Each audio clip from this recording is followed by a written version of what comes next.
ஓம் நமச்சிவாய. திருச்சிற்றம்பலம். சிவாய நமக, சிவசிவாய நமக. யாரையும் மகிழ்ச்சியாக வைக்க நீங்கள் முயல வேண்டாம். அவரவர்க்கு எது மகிழ்ச்சியோ அதில் அவர்களை அறிந்துணர்ந்தவன் வைத்திருக்கிறான் என்பதே மெய். அது உங்கள் பட்டியலில் உள்ள மகிழ்ச்சியோடு பொருந்தவில்லை என்பதால் அவர்கள் மகிழ்ச்சியாக இல்லை என்று அர்த்தமாகாது. ஏனென்றால் அவரவர் மகிழ்ச்சி எது என்று உங்களுக்கு தெரியாது என்பதுதான் இது உண்மை. உதாரணமாக, தன் பரிதாபத்துக்கு உரியவன் என்றுதானே நினைத்து அதை வெளிக்காட்டி என்னை பார்த்து பரிதாபப்படுங்கள் என்ற ஏக்கத்தோடு இருப்பவர்க்கு அவர்களை பார்த்து பரிதாபப்படுவதுதான் அவர்களுக்கான ஏக்கம் தீர்க்கும் மகிழ்ச்சி. சிலரோ தான் பரிதாபமாக இருந்தால் கூட அதை வெளிக்காட்டிக் கொள்ளும் விதத்தில்தான் அதை கடந்து மகிழ்ச்சியாக இருப்பதாக நினைப்பதுதான் மகிழ்ச்சி. எதிலும் குறை கண்டுபிடிப்பதில் திறமையாக இருப்பவர்களுக்கு ஏதாவது ஒரு குறை இருந்தால்தான் மகிழ்ச்சி. தனக்கு குறையே இல்லை என்றாலும் கூட நாடகத்தில் சினிமாவில் வரும் குறையை எண்ணி புலம்பி அந்த புலம்பலை ஏற்றுக்கொள்பவர்கள் இருந்தால் அதுவும் மகிழ்ச்சி. இப்போது கஷ்டம் இல்லாவிட்டாலும் இறந்த காலத்தில் கடந்த கஷ்டங்களை நினைத்து வருத்தப்படுவது அவரவர்களுக்கு ஓர் மகிழ்ச்சி. வருமா நடக்குமா என்று தெரியாத ஒன்றை குறித்தே சிந்தித்து இப்போது இருக்கும் நிம்மதியை கெடுத்துக் கொள்வதில் சிலருக்கு மகிழ்ச்சி. என்னதான் தன்னிடம் எல்லாமே இருந்தாலும் இல்லை என்று சொல்லவும் காட்டவுமே சிலருக்கு மகிழ்ச்சி. இப்படி உங்கள் பார்வைக்கு மகிழ்ச்சி இல்லாதது போல தெரிந்தாலும் அப்படி இருப்பதுதான் அவர்களுக்கு மகிழ்ச்சி என்பதை உணர்ந்து அறிந்தவன் அவர்களை அவர்கள் விருப்பம் போல வைத்திருக்கிறான். அதிலிருந்து அவர்களே விழிப்புணர்வு பெற்று வெளிவந்தால்தான் உண்டு. இவற்றை எல்லாம் கடந்து நீங்கள் என்னதான் உங்களின் மகிழ்ச்சியை இழந்து இழுத்து வந்தாலும் அவர்கள் அப்படி இருந்ததில் அடைந்த நிறைவான மகிழ்ச்சியை உங்களால் தர முடியாது. எனவே உங்கள் மகிழ்ச்சியில் நீங்கள் பூரணமாக இருங்கள். உங்கள் மகிழ்ச்சியின் தன்மை பிறரை கவனிக்க வைக்கும். எப்படி இப்படி இருக்கிறாய் என்று கேட்க வைக்கும். நீங்கள் எப்படி எதை எடுத்துக்கொண்டு மகிழ்ச்சியாக இருக்கிறீர்கள் என்று சொல்லுங்கள். அது அவர்கள் வாழும் விதத்தை கவனிக்க வைக்கும், மாற்றும். இதை கடந்து நீங்கள் என்ன செய்தாலும் அவர்களுக்கான மகிழ்ச்சியை உங்களால் கொடுக்க முடியாது. அப்படி ஏதாவது செய்கிறேன் என்றால் உங்கள் மகிழ்ச்சியை இழப்பது உங்கள் மகிழ்ச்சியாக மாறும். இதை ஏற்றுக்கொள்வது கொஞ்சம் கடினம்தான். ஆனால் யதார்த்தம் எப்போதும் ஏற்றுக்கொள்ள கடினமாகத்தான் தெரியும். ஏற்றுக்கொண்டால் இதுவே இயல்பு, இதுவே வாழ்க்கை என்று தித்திக்கும். எல்லாவற்றையும் நாம் மகிழ்ச்சியாக ஏற்றுக்கொண்டு சந்தோஷமாகவே வாழ்வோம். எப்போதும் நாம் மகிழ்ச்சியாக வைத்து. உன் கண்ணில் வடியும் கண்ணீரை துடைக்கவே நானே வந்து கொண்டிருக்கிறேன். நானே உனக்கு துணையாக இருந்து நான் உன்னை நல்ல வழியில் அழைத்துச் செல்வேன். உன்னை கண்டு எல்லோரும் வியக்கும் வண்ணம் நானே உன்னை ஏற்றுகிறேன். கவலைப்படாதே, உன் கண்ணீரை துடைக்க நானே வருகிறேன். உன் கண்ணீரை நீ வீணாக்காத தங்கமே. எதற்காக நீ அர்த்தமே இல்லாமல் வீணாக உன் கண்ணீரை நீ வீணடித்து கொண்டிருக்கிறாய்? எல்லாவற்றையும் ஏற்றுக்கொள்வது என்பது கொஞ்சம் கடினம்தான். ஆனால் யதார்த்தம் எப்போதும் ஏற்றுக்கொள்ள கடினமாகத்தான் தெரியும். ஏற்றுக்கொண்டால் இயல்பு இதுவே என்று உன் வாழ்க்கை தித்திக்கும். எல்லாவற்றையும் இப்படியே போகிற போக்கிலே விட்டுவிடு. எதையுமே உன் மனதிற்கும் உன் மூளைக்கும் நீ எடுத்துச் செல்லாதே. அதை உன்னால் தாங்க முடியாது. அதனால் தான் சொல்கிறேன், யாருக்காகவும் உன்னை நீ மாற்றிக்கொள்ளாதே. ஆனால் உனக்காக தன் கையே மாற்றிக்கொள்பவர் கிடைத்தால் அவர்களை எந்த காலத்திலும் எப்பொழுதும் அவர்களை விட்டு விடாதே. உனக்காகத்தான் சொல்கிறேன். வாழ்க்கை என்பது எல்லோருக்குமே பொதுவானது. ஆனால் எல்லோரையும் ஒரே போல் நடத்துவதில்லை. அதை நீ தெரிந்து கொள். தடைகளை வெல்வது எப்படி என்று நீ தெரிந்து கொள். இன்றைய மனிதர்களில் அதிகம் பேர் ஏதாவது ஒரு கவலையுடன் தான் வாழ்ந்து கொண்டிருக்கிறார்கள். சிறு தடையையும் பெரிதாக எண்ணி கவலைப்படுகிறவர்கள்தான் அநேகமானவர். இதற்கு எல்லாம் காரணம் அவர்கள் மீதே அவர்களுக்கு நம்பிக்கை இல்லாததுதான். நமக்கு நண்பனும் நாமே, பகைவனும் நாமே என்று சொல்வது உண்டு. அதாவது யார் ஒருவர் தன் பலவீனங்களை முறியடித்து வெற்றி பெறுகிறாரோ அவரே தனக்கு தானே நண்பராகிறார். யார் ஒருவர் தன் பலவீனங்களை வெற்றி பெற முடியாமல் தவிக்கிறாரோ அவர் அவருக்கே எதிரியாகிறார் என்று அர்த்தம். பெரும்பாலான நிகழ்வுகளை ஆராய்ந்து பார்த்தால் ஒவ்வொரு தடையும் ஒவ்வொரு வெற்றியை மறைத்து வைத்து அதனுள்ளே இருக்கிறது என்பது நீங்களே தெரிந்து கொள்ளுங்கள். அதில் 1000 அர்த்தங்கள் இருக்கிறது என்பது உங்களுக்கே புரியும். அதுபோன்றுதான் தோல்வியும்.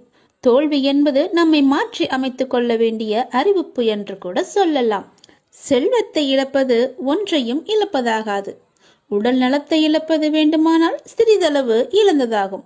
ஆனால் நம்பிக்கை இழப்பது எல்லாவற்றையுமே இழந்ததற்கு சமம் என்று சொல்வார்கள்.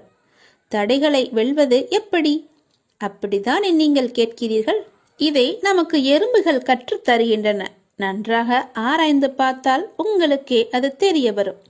ஒரு எறும்பு தன் வாயில் நீளமான உணவுப் பொருளை சுமந்து கொண்டு சென்றது. தரைவழியே சென்று கொண்டிருந்த அந்த எறும்பு ஒரு வெடிப்பை பார்த்துவிட்டு திடீரென்று நின்று விட்டது. மேலே செல்ல முடியாமல் தவித்தது. சிறிது நேரம் கழித்து தான் சுமந்து வந்த இரையை வெடிப்பின் மேல் வைத்து சுமந்து வந்த இரையை நன்றாக பாருங்கள், சுமந்து வந்த இரையை வெடிப்பின் மேல் வைத்து அதன் மீது ஊர்ந்து சென்று வெடிப்பை கடந்தது. பின்பு அந்த இரையை கவ்விக்கொண்டு சென்றது அந்த எறும்பு. எறும்பின் அறிவு வியப்பை அளிப்பதாக உள்ளது என எழுதியிருந்தார் ஒரு ஆராய்ச்சியாளர். துன்பம் ஏற்பட்டால் அத்துன்பத்தையே பாலமாக வைத்து நாம் முன்னேற வேண்டும் என்பதுதான் இந்த எறும்பிடமிருந்து நாம் கற்றுக்கொள்ள வேண்டியது. ஒரு மிகச்சிறிய உயிரான எறும்பின் தன்னம்பிக்கை நமக்கு இருந்தால் கூட போதும். எந்த தடையையும் வெல்ல முடியும். கவலையும் காணாமல் போய்விடும். எத்தனை தடைகள் குறுக்கிட்டாலும் உள்ளத்தில் நம்பிக்கை மட்டும் இருந்துவிட்டால் உங்களின் வெற்றியை யாராலுமே தடுக்க முடியாது. எவ்வேற்பட்டவர் வந்தாலும் தடுக்க முடியாது. எத்தனை சூழ்ச்சிகள் செய்தாலும் தடுக்க முடியாது. தன்னம்பிக்கையை கொள்ளுங்கள். தடைகளை எல்லாம் கடந்து நீங்கள் வெற்றியை சுவைப்பீர்கள். பொறுமையை விட மேலான தவமும் இல்லை. திருப்தியை விட மேலான இன்பமும் இல்லை. இரக்கத்தை விட உயர்ந்த ஒரு அறமும் இல்லை. மன்னித்தலை விட ஆற்றல் மிக்க ஒரு ஆயுதமும் இல்லை. தோல்விகள் பல சூழ்ந்தாலும் இருளை விளக்கும் கதிரவன் போல அதனை நீக்கி அடுத்தடுத்த வெற்றி படிகளில் காலெடுத்து வையுங்கள். முடியும் வரை அல்ல, உங்கள் இலக்கினை நீங்கள் எப்போது அடையும் வரையோ அதுவரை நீங்கள் முயற்சித்துக் கொண்டே இருங்கள். உங்கள் வாழ்வில் நிச்சயமாகவே விடியல் விடியும். அந்த விடியல் விடியும் வரை முயற்சித்துக் கொண்டே இருங்கள். அது வெகு நாட்கள் இல்லை, கூடிய விரைவிலேயே அது உங்களுக்கு கிடைக்கும். முகமலர்ச்சியோடும் நம்பிக்கையுடனும் எழுந்து புத்தம் புது நாளை துவங்க உங்கள் எல்லா வல்ல இறைவன் உங்களுக்கு அருள் புரிவார். என்னுடைய ஆசி முழுவதுமாகவே கிடைக்கும். நீ கலங்காதே. உனக்கான நேரங்கள் தொலைவில் இல்லை. அது உன்னை தேடி வந்து கொண்டு இருக்கிறது. பிள்ளைகளின் நலன் எல்லாமே விரைவிலேயே சீராகும். நான் கம்பீரமாக உனது மனதிலும் உனது இல்லத்திலும் அமர்ந்து கொண்டிருக்கிறேன். பயபக்தியோடும் உண்மையோடும் ஆன்ம உணர்வோடும் கண்ணீரோடும் நீ என்னிடம் செய்கின்ற பிரார்த்தனைகளை நான் கேட்டுக்கொண்டு தான் இருக்கிறேன்.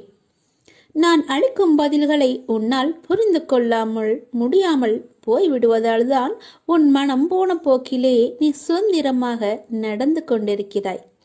என்னை தட்டி கழித்து விடுகிறாய்.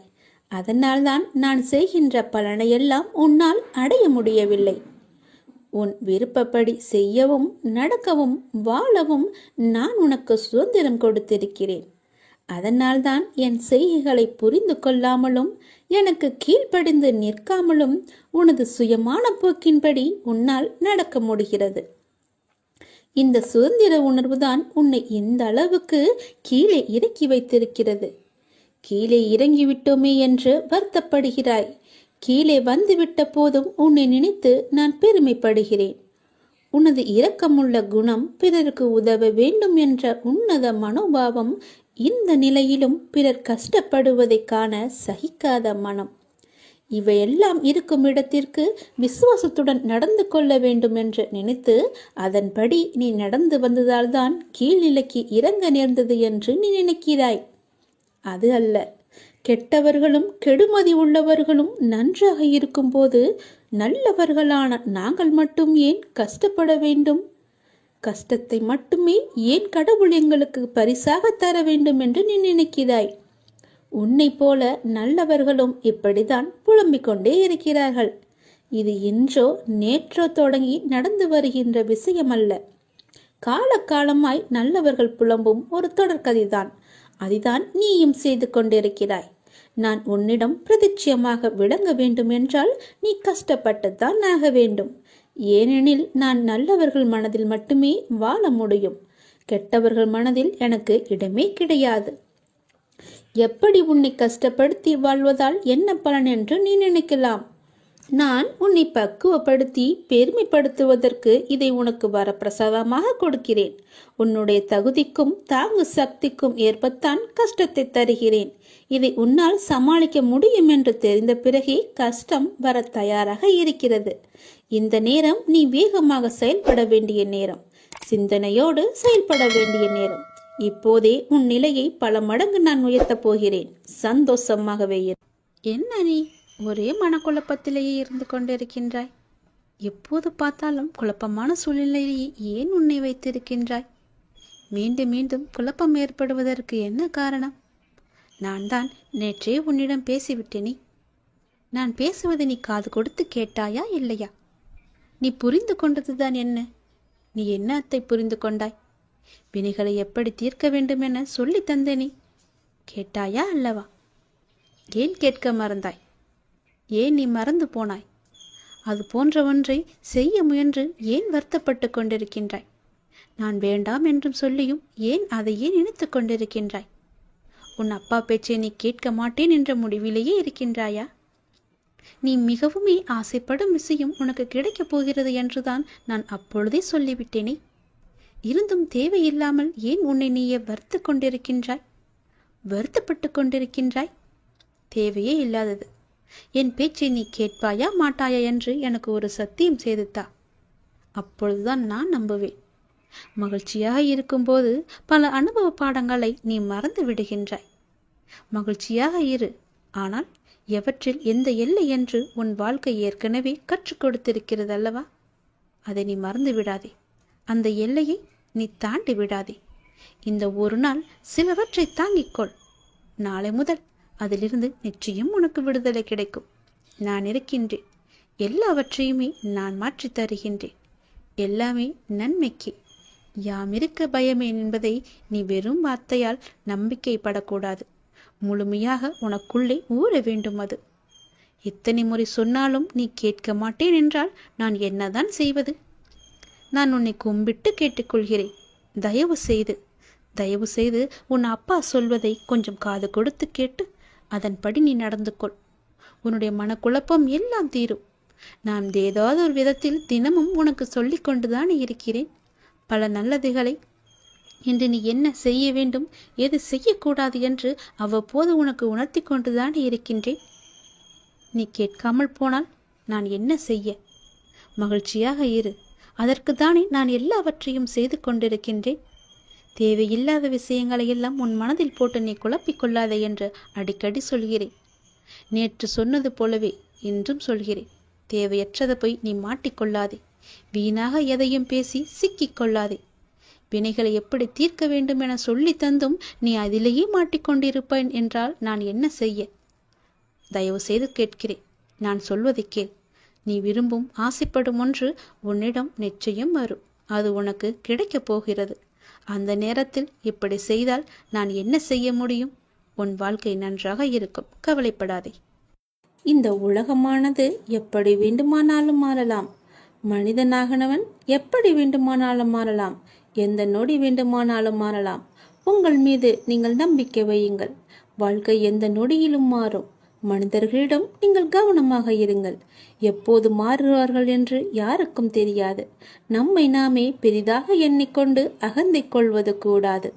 சாதாரணமானவர்களாக நம்மை கருதும் போதுதான் நம்மிடம் கருணையும் பணிவும் நல்ல சிந்தனையும் வெளிப்படத் தொடங்கும். எல்லா ஆற்றல்களும் மனிதனுக்கு இயல்பிலேயே இருக்கின்றன. ஆன்மீகத்தின் உதவியால் தடைகளை போக்கி நாம் நிறைநிலையை அடைய வேண்டும். ஆன்மீகத்தின் உதவியால் தீயவர்கள் கூட மகானாக முடியும். இந்த உலகம் இறைவனுக்கு சொந்தமானது. உலக பொருட்களில் எல்லாம் அவரே இருக்கின்றார். இந்த கோணத்தில் பார்க்க தொடங்கிவிட்டால் நம் மனம் உயர்வு பெறும். இங்கொன்றும் அங்கொன்றுமாக நுனிப்புல் மேய்வது போல ஒருபோதும் மேயக்கூடாது. வெற்றி பெறவும் முடியாது நம்மால். எல்லாவற்றையுமே முழுமையாக ஆராய்ந்து அதிலேயே ஈடுபட வேண்டும். கன நேரம் இன்பமாக ஏதோ ஒன்று கிடைக்கலாம், ஆனால் அத்துடன் எல்லாம் முடிந்துவிடும். நம்முடைய இன்பமானது தொடர்ந்து நிலைத்து இருக்கும்படி செய்ய வேண்டும். ஒவ்வொரு நேர்மையான செயலும் அதற்குரிய வெகுமதி தர காத்து கொண்டிருக்கிறது. உணர்ச்சி வசப்பட்டால் முடிவெடுக்க முடியாமல் தடுமாற நேரிடும். உணர்ச்சி வசப்பட்டால் எல்லாமே ஒரு நொடியிலே மாறிவிடும். அதனால் எது செய்தாலும் பொறுமையாக நிதானமாக யோசித்து செய்யுங்கள். கடந்ததை பற்றி வருந்தவோ வருவது பற்றி கற்பனை செய்யவோ வேண்டாம். முயற்சிக்குரிய பலன் ஒருவனுக்கு நிச்சயம் கிடைத்தே தீரும். எதை கண்டுமே நீங்கள் எரிச்சல் படாதீர்கள். எல்லாவற்றையுமே நீங்கள் ஒரு அனுபவ பாடமாக எடுத்துக்கொள்ளுங்கள். நமக்கு எது நடந்தாலும் இது ஒரு அனுபவம் என்று எண்ணிக்கொள்ளுங்கள். மனசாட்சிக்கு கட்டுப்பட்டு நடந்தால் உங்களுடைய வாழ்வு நலம் பெறும். மனம் என்பது கடவுளின் கையில் ஒரு கருவியாக இருக்க வேண்டும். கடவுள் விரும்பும் வழிபாடு உழைப்பு ஒன்றுதான். அவருடைய விருப்பத்தை நாம் பூர்த்தி செய்ய வேண்டும். கடவுள் நம்பிக்கை ஒன்றே மனிதனுக்கு உண்மையான உதவி. கடவுளின் விருப்பப்படி நடக்கட்டும் என எல்லாவற்றையுமே விட்டுவிடுங்கள். உங்கள் தலைகளில் நீங்கள் பாரத்தை ஏற்றுக்கொள்ளாதீர்கள். உங்களுக்கு இன்று நடப்பது எல்லாமே அவருடைய விருப்பப்படிதான் நடக்கின்றது. அவர் விரும்பாமல் எதுவும் உங்களுக்கு நடக்காது. அதனால் அவர் விருப்பப்படி வருவதை அவருடைய போக்கிலேயே விட்டுவிடுங்கள். கடவுளிடம் எல்லாம் நன்றாக இருக்க வேண்டும் என்று பிரார்த்தனை செய்யுங்கள். எல்லாம் உங்கள் இஷ்டப்படியே நடக்கட்டும் என்று அவரிடம் விட்டுவிடுங்கள். நீங்கள் எது செய்தாலும் எனக்கு நன்மையாக மட்டும்தான் இருக்கும் என்று அவர் மீது நீங்கள் நம்பிக்கை கொள்ளுங்கள். மற்ற எல்லாவற்றையும் அவரே பார்த்து கொள்வார். நீங்கள் பயமின்றி நிம்மதியாக கவலைப்படாமல் சந்தோஷமாகவே இருக்கலாம். உனக்கு உள்ள பிரச்சனைகளை பற்றி எனக்கு தெரியாது என்று நினைத்து கொண்டிருக்கிறாய். உன்னுடைய பிரச்சனை என்ன, எப்படி வந்தது, எதனால் வந்தது என எல்லாமே எனக்கு தெரியும். உன் பிரச்சனைகளை நினைத்து நினைத்து உன் வாழ்நாளில் இருக்கும் நிம்மதியை இழந்து நீ தவித்து கொண்டிருக்கிறாய். உன் மனதை ரணப்படுத்தி கொண்டு எரிச்சல் பட்டு வாழ்க்கையையே ரணமாக்கி வைத்திருக்கிறாய். அதை எப்படி சரி செய்வது என்று தெரியாமல் இருண்ட காட்டில் நுழைந்தது போல திக்கிட்டு இருக்கிறாய். இதனால் வாழும் வாழ்க்கையே உனக்கு நரகமாக தோன்றுகிறது. ஒரு விஷயம் உனக்கு பிடிக்கவில்லை என்றால் அதை நீ விட்டுவிடு. விரும்பாமல் ஏற்றுக்கொள்வது சரியல்ல. உனக்கு நீயே செய்யும் தீமை. உனக்கு நீயே வேஷம் போடுகிறாய் என்ற அர்த்தம். உனக்கு அது நிம்மதி தராது. மற்றவர்களுக்கும் நிம்மதி இல்லாத சூழலை உருவாக்கும். அதை விட்டு நகன்று விடுவதுதான் சிறந்தது உனக்கு. அமைதியாய் போவதில் தவறு இல்லை. ஆனால் அந்த அமைதியை ஏற்க முடியாமல் சில பேர் இருப்பார்கள். காரணம், உன்னிடம் பேசி பழகிவிட்டார்கள். அவர்களுக்கு அது ஏற்றுக்கொள்ளக்கூடியதாக இருக்காது. அவர்கள் செய்யும் சில விஷயங்கள் வருத்தத்தை ஏற்படுத்தியது என்றால் மனம் வருந்தாமல் அமைதியாக நீ விலகிவிடு. அவர்களுக்கு நீ விட்டு சென்றதாக தோன்றும். உண்மையான காரணத்தை அவர்களுக்கு நீ உணர்த்த வேண்டும் என்று அழையாதே. உன்னை புரிந்தவர்களாக இருந்தால் அது அவர்களுக்கு தெரியும். அவர்கள் செய்த தவறு என்ன, எதற்காக நீ அமைதியாக இருக்கிறாய் என்று. இதையெல்லாம் ஒரு விஷயமாக எடுத்துக்கொண்டு நீ கலங்காதே. அதை மற்றவர்களிடம் கோபமாய் வெளிப்படுத்துகிறாய். அப்படி அவர்கள் என்ன செய்தார்கள்? கோபத்தையும் எரிச்சலையும் விடு. உன்னை காயப்படுத்தினது நியாயமில்லைதான். அதற்காக அந்த கோபத்தை மற்றவர்களிடம் காண்பிப்பது மிகவும் தவறு. நிம்மதியுடனும் சந்தோஷத்துடனும் வாழ அதற்கான எல்லா முயற்சியிலும் உன்னை நான் ஈடுபடுத்தி செய்ய வைப்பேன். நானே துணை நின்று உன்னை காப்பேன். நீங்கள் வாழ பிறந்திருக்கிறீர்கள். வாழ்வை அனுபவித்து வாழ வேண்டும். அதற்கு தடையாக உள்ள கஷ்டங்களையும் பிரச்சனைகளையும் வேறு விதமான சூழல்களையும் நீக்கி எல்லாவற்றிலும் சம்பூர்ணமாக வாழ வேண்டும் என்பதே இந்த அப்பாவின் விருப்பம். அப்பாவின் விருப்பம் உங்கள் வாழ்க்கையில் நடைமுறைக்கு வர வேண்டும் என்றால் அப்பா உங்கள் மனதில் இருக்க வேண்டும். அப்பா என் மனதில் இருப்பதை எப்படி அறிந்து கொள்வது என நீ கேட்கலாம். எந்த மனதில் அமைதியும் சாந்தமும் நிலவுகிறதோ, எந்த மனம் எப்போதும் அன்பினால் நெகிழ்கிறதோ, எந்த மனம் எப்பொழுதும் பொறுமை காக்கின்றதோ, எந்த மனம் அனைத்தையும் சகித்து கொண்டு போகிறதோ அந்த மனதில்தான் அப்பா முழுமையாக இருக்கிறார். சில நேரங்களில் கஷ்டம் கலங்கச் செய்யும், வேதனை திகைக்க வைக்கும், பிரச்சனைகள் மூழ்கடிப்பது போல தெரியும். ஆனால் திகைக்கக்கூடாது. எதையும் முன் ஜென்மத்து வினை என எடுத்துக்கொண்டு இனி வரும் நாட்களில் நாம் நன்றாக இருப்பதற்காக இந்த நிலையை அப்பா தருகிறார் என ஏற்றுக்கொள்ள வேண்டும். மனநிலை மற்றும் மாறுதல்களுக்கு மௌன சாட்சியாக இருப்பவன் இறைவன். அப்பா எனக்கு எதையும் செய்யவில்லை என கதறி அழுத நாட்கள் உண்டு. அழுத நாட்கள் எல்லாமே முடிந்து போகும். ஆனந்தமான காலம் உங்களுக்காக காத்திருக்கிறது. மரம் இலைகளை உதிர்க்க ஆரம்பித்து மொட்டையாகி நின்றால் மரம் பட்டுவிட்டது என நாம் கதறுவது கிடையாதே. இது இலையுதிர்காலம், இனி வசந்த காலம் வரும் என்பதை நினைத்து நாம் காத்திருப்போம் இல்லையா? அப்படியேதான் உங்களுடைய வாழ்க்கையும்.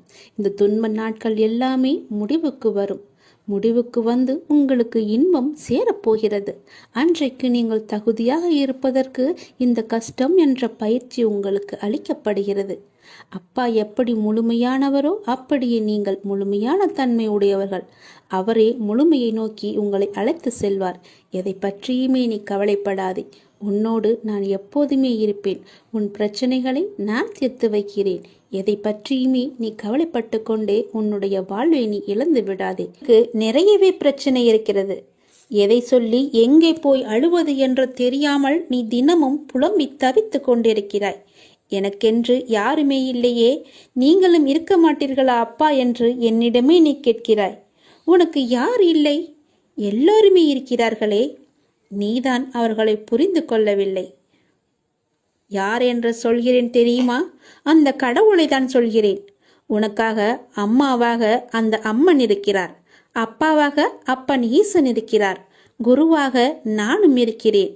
உனக்காக எல்லோருமே இருக்கும்போது, உனக்காக அந்த கடவுள்களே இருக்கும்போது நீ ஏன் எனக்கு யாருமே இல்லை என்று சொல்கிறாய்?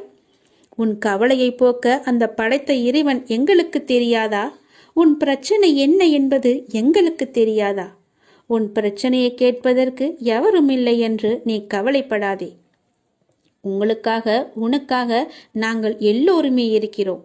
எந்த பிரச்சனையாக இருந்தாலும் சரி, எங்களிடம் சொல். உடனே நாங்கள் தீர்வு கொடுக்கிறோம். உனக்காக, என்னுடைய குழந்தைகளுக்காக நாங்கள் எது வேண்டுமானாலும் செய்வோம். உன்னை படைத்தது யார் என்று நினைக்கிறாய்? உன்னை படைத்தது நாங்கள்தான். எங்களுக்கு தெரியாதா? நீ எங்கு, எப்போது, எப்படி பிறக்க வேண்டும், யார் வயிற்றில் பிறக்க வேண்டும், யார் உனக்கு அப்பாவாகவும் அம்மாவாகவும் இருக்க வேண்டும் என்று எங்களுக்கு தெரிந்துதான் நான் உன்னை படைத்தேன். நாங்கள் உங்களுக்கு செய்வது எல்லாமே நன்மையாகத்தான் இருக்கும். அதனால்தான் இவர்களுக்கு உன்னை பிள்ளையாக படைத்தேன். இப்போது நடந்தது, இதற்கு முன்பு நடந்தது, இனிமேல் நடக்கப் போவது எல்லாமே எங்களுக்கு தெரிந்துதான் நடக்கிறது என்பதை நீ ஏன் மறந்துவிட்டாய்? உன்னுடைய கவலைகளை பற்றி எங்களுக்கு தெரியாதா? உன்னுடைய பிரச்சனைகள் எல்லாமே தீரும் நேரத்தை நீ நெருங்கிவிட்டாய். நீ இதுவரை அனுபவித்தது பூர்வ ஜென்ம முந்தைய ஜென்ம கர்மாவின் பலன்தான். மிச்சம் இருந்தது, அது இப்போது முழுவதுமாகவே தீர்ந்துவிட்டது. இன்னும் நான் உனக்கு நிறையவே கொடுக்கப் போகிறோம். அது பெறுவதற்கு நீ தயாராக இரு. என்ன கஷ்டத்தை கொடுக்கப் போகிறீர்களா என்றுதானே நீ கேட்கிறாய்? அவ்வளவு சோதனைகளை நீ தாங்கி இருக்கிறாய். அவ்வளவு பிரச்சனைகளை நீ பார்த்து இருக்கிறாய். கவலைப்படாதே. இனி வருவது உனக்கு பிரச்சனை அல்ல, உனக்கு கவலையும் அல்ல, உனக்கு சந்தோஷம்தான். உன்னுடைய பிரச்சனைகள் எல்லாமே முடிந்து விட்டது. அதற்கு தீர்வும் நீ கண்டுவிட்டாய். இனி நடக்கப் போவது எல்லாமே உனக்கு ஜெயமாகவே இருக்கும், சந்தோஷமாகவே இருக்கும்.